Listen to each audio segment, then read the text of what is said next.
Well, I think we have some major problems with this image. First of all, these two characters look too much the same. Okay, he's got a beard and he doesn't. These hands are slightly different, and there's a bit of difference in the folds here. But hey, look, it's just too boring. And also, there's not enough interest here. What I had forgotten was that these garments, the outer garment folds over, and this is inner garment down the bottom here. Also, how straight that is, and they look like they're sitting in tubes. These hands are way too similar, and these folds here are way too similar. I've gone back to the sketch and done some rough reworking, and so put some more folds in the outer garment to show the inner garment underneath. Also reworking these folds here, make it more interesting, flash it out to the side and move that hand from there to there, and I think that will help this image a lot. So let's find some sandpaper and adjust our image accordingly.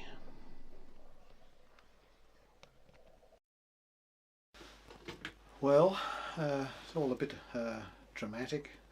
It's quite hard to decide to make a change after you've put a lot of work into getting to where you are, but in the long run, got to bite the bullet and do it. Back to a bit of yellow ochre and water, and move that arm, put outer folds down below the waist, and do something a bit more interesting with Phillips folds. Sort of also doing this sort of fills up the edges of the image a bit. It gives it a bit more balance. You've got the folds down the bottom flowing away and the hand going up to the top on the other side. It gives that sort of a bit of a diagonal across the whole design. Again, it's putting egg in the mixture, and then darkening it up with a little bit of black.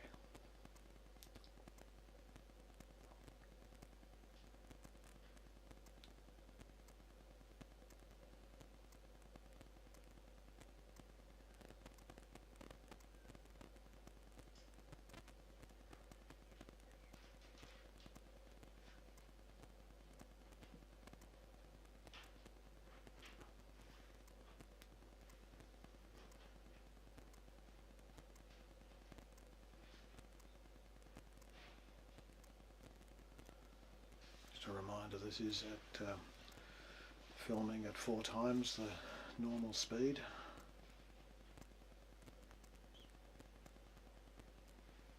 Just checking that arm length.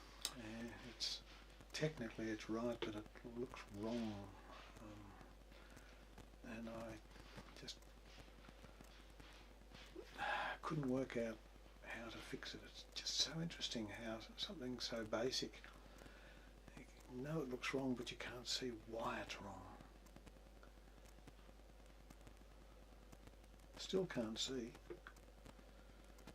In fact, I couldn't see until I got most of it painted. Anyway, we'll see later on. A couple of episodes time, I think we've discovered it. Now we're putting in some shading. We want to be able to see the shading under the basic blocking in colour that we put in. This is just a fairly dilute burnt umber. Burnt umber is so handy.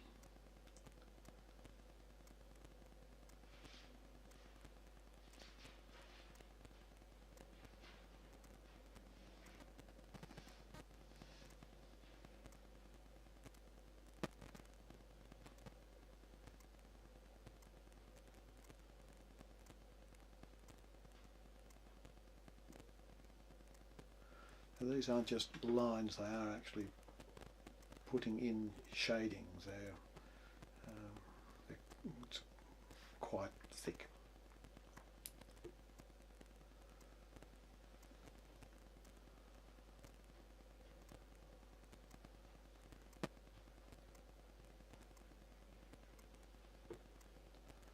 Well, time to put in some cerulean blue on the outer garment of Philip.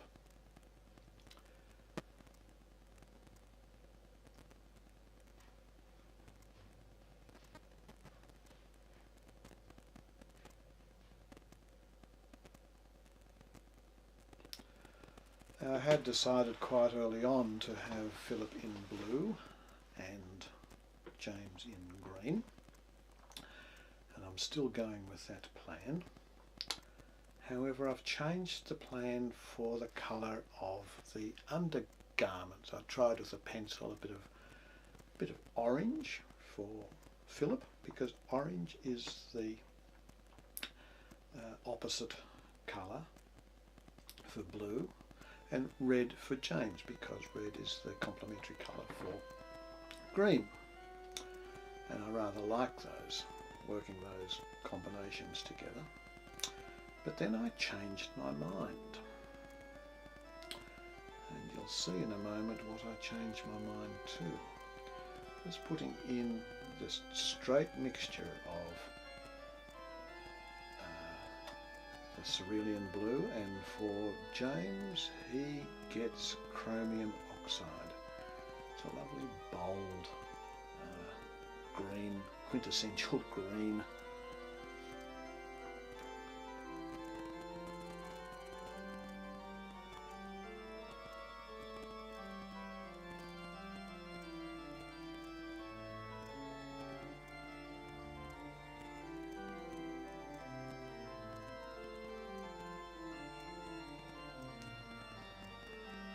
And then, instead of going to a different colour for the undergarment, I've gone for a lighter shade of the undergarment.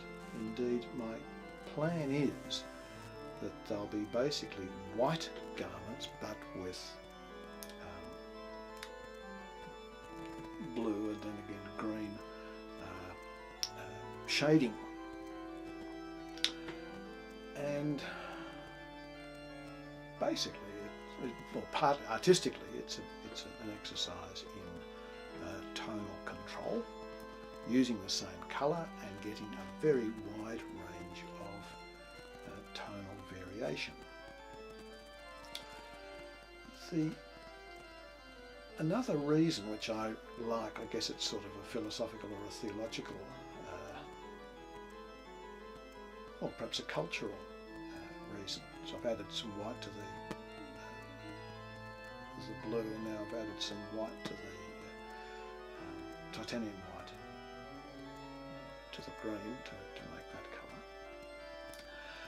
colour. In days gone by, in ancient Palestine, the basic garment that men wore, maybe women too, I don't know, but I have heard that the basic garment that everyone wore was a white tunic,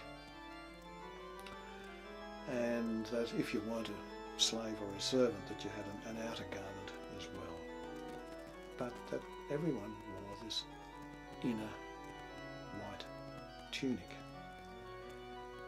I guess theologically or liturgically speaking, that is why the basic garment for so many clergy and so many denominations is the white alb.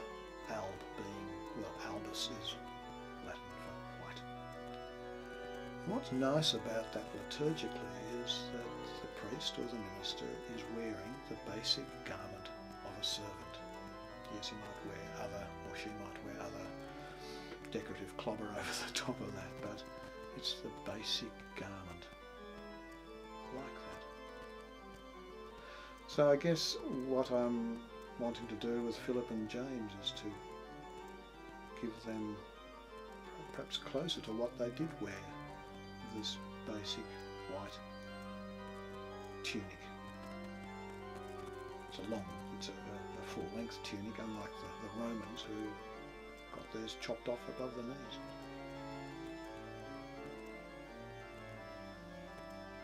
Hence it was said of Brutus, this was the nobliest Roman of them all. Sorry about that.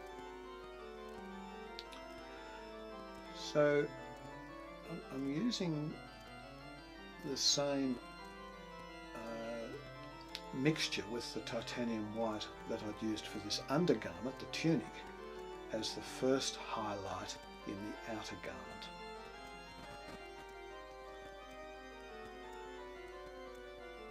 It's subtle, and in following episodes I'll be working to put highlights on the inner garments, the tunics.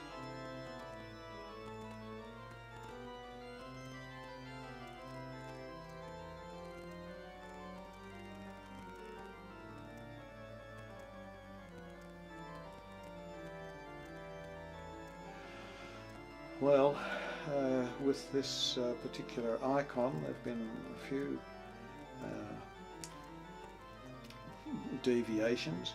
Firstly, getting the design, the initial design, having to repeat the whole thing over again because the two saints were standing too far apart, and then having got it onto the board, deciding that they looked too alike and needed some changes made to them.